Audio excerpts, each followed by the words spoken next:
Hi there everyone, it's Child Development Coach here at Sensei D Solar Studios, and I'm jumping on today to give you 5 top tips on how to help your child with focus no matter what the age of your child is.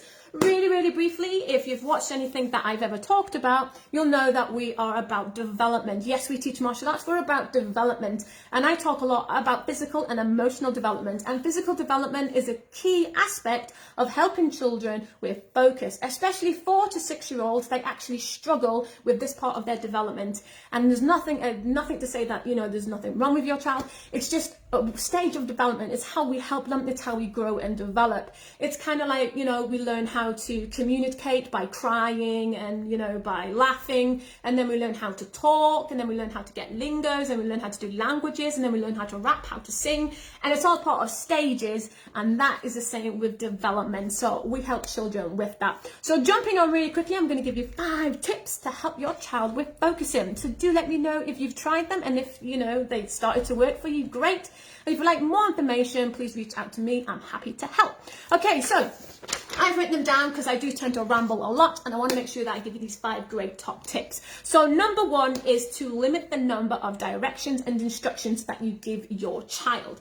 For example, bite size. Remember when GCSE bite size came out? Absolutely fantastic. The reason why it works so well is because it's broken down. It's not in a big chunk. If I give you a big cake to eat, it's going to end up a right mess. But if I give you in bite-sized bits, it's easier for you to manage and easier for you to eat. Although eating a big one is absolutely fun.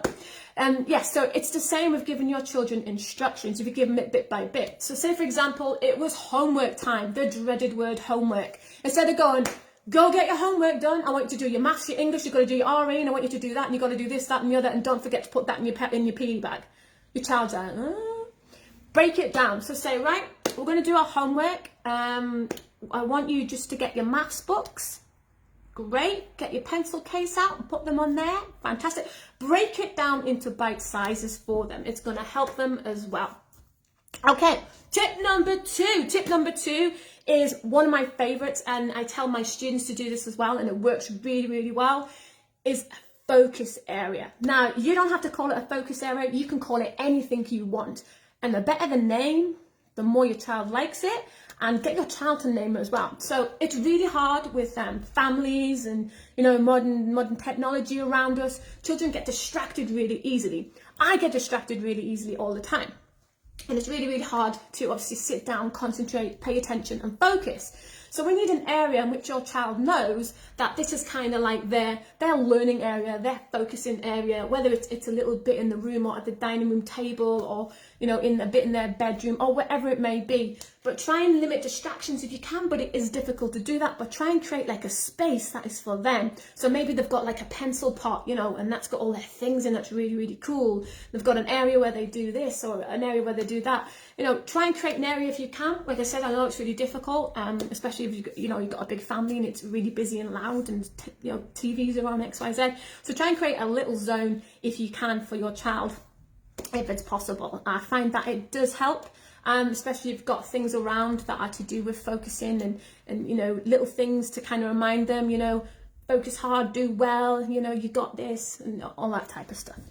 Okay, so tip number 3 is praise. You're probably thinking, what has praise got to do with focus?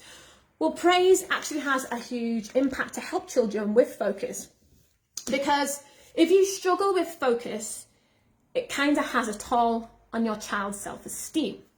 So what we find if we praise our children, no matter how small what they did, so if they did like a maths homework or something, and they did something really small, praise them to tell them that they did good, it was great, and this is gonna boost up self-esteem, which is gonna make them feel positive and good about themselves, and it's gonna get those endorphins running in their body, our reward system. We've got dopamine, oxytocin, and all these other chemicals. It's going to help them to feel good, the reward system that we like in our bodies and our brains. And then your child is going to feel good about that, and it's then going to create motivation for them, and it's then in turn going to help them to focus even harder. I'm not saying it's going to work, but it can work. So creating praise actually helps children to want to do better, to work better, and it makes us feel good. It releases, the serotonin, all these great chemicals we have in our body, the reward system, the pleasure hormone, It makes us feel good, which is going to help us to focus more as well. And my next tip is tip number 4, is to jump right in. Not in a swimming pool, no. You got to jump right in. So basically, don't put it off. Don't, whatever it is. If it's, you've got to do your homework, or I need you to read this book, or whatever it is, don't put it off. Because the longer you put it off, the more your child's going to create anxiety around it, the more they're not going to want to do it, and the more they build up, and the more they're not going to want to focus on it. It's like dreading, like if you've got an exam, and you've got to revise, and you're like, I don't want to. The more you build up, the more stress, the more you feel. Where if you just, right, let's do it. It's homework time, let's get your homework out. But remember, do it in bite sizes. Say, right, it's homework time, don't dread it. I just want you to get this out and this out. Let's sit down, let's get a little bit done, yeah? So that, bite size and jump right in it. Just go do it. My last one, number 5, is I have set a timer. Set a timer. Ready, set, go. No, I don't mean like that. I mean set a timer. So if your child, for instance, is between the age of 4 and 5, set a little timer where you say, right, I'm going to put the timer on. We're going to focus reading. So we're going to do our reading bit. Okay. When the timer's off, we can then have a little break. We can either have a snack, or you can go play on your game, or you can watch a bit of telly, or go play in your room, or whatever it is that you want to do with your child. And then you say, right, timer back on, we've got to now focus. Because if you cram everything in, focus, it's just going to go. That's why here at Solid Studios, we do sessions for our 4 to 6-year-olds for only half an hour. And the reason why is because their focus is completely gone. 45 minutes, it's too long for a child that age. It's due to their attention span, and it's their stage of development. So you break it down, so give them a timer. And actually, some children actually start to like that, because it's like a race against the clock. How much can I get done? Oh, there's a break time coming up soon. I'm really going to study. And if you reward them, praise by saying, wow, you actually read a lot, or you got a lot of the story done, or you did a lot of the drawing, or the maths work, or whatever it may be, depending on what age your child is to what they're doing, you will say, you know what? You're going to have extra break time. I'm going to add on an extra 15 minutes. Or you know what? You're going to have extra time on your Xbox now. That was brilliant. Well done. And it's going to create where they're going to, if I work really hard, I get rewards, which is really good, because I'll have to play on my Xbox. Yay, it's going to help them. And then eventually you're probably going to start to see that your child is just going to sit and focus and doesn't need the timer, and then is going to do it. I'm not saying it's going to happen, but it's just a little tip for you. So really briefly, really nutshell, number 1, limit the number of instructions and directions you give your child to bite sizes. Bite sizes is the best way for children to learn as well.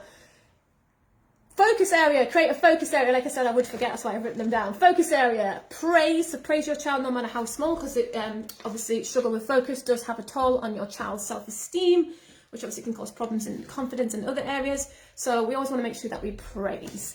And we have obviously jump right in, let's just get it done, and set a timer as well. So let me know if any of these work for you, and if you'd like some more tips and advice on how to help your child with focus, or if you'd like to really work on your child's development skills, physical development, help with focus, posture, concentration, cognitive development, vestibular system, and so much more, while your child releases their inner ninja, then reach out to me on my team. Please give this a thumbs up, give it a like, give it a share to other parents as well. And I hope you enjoyed the free 5 tips, and I hope they help your child, no matter what age they are, to create the best version of themselves. Thanks for watching, Coach Sensei D.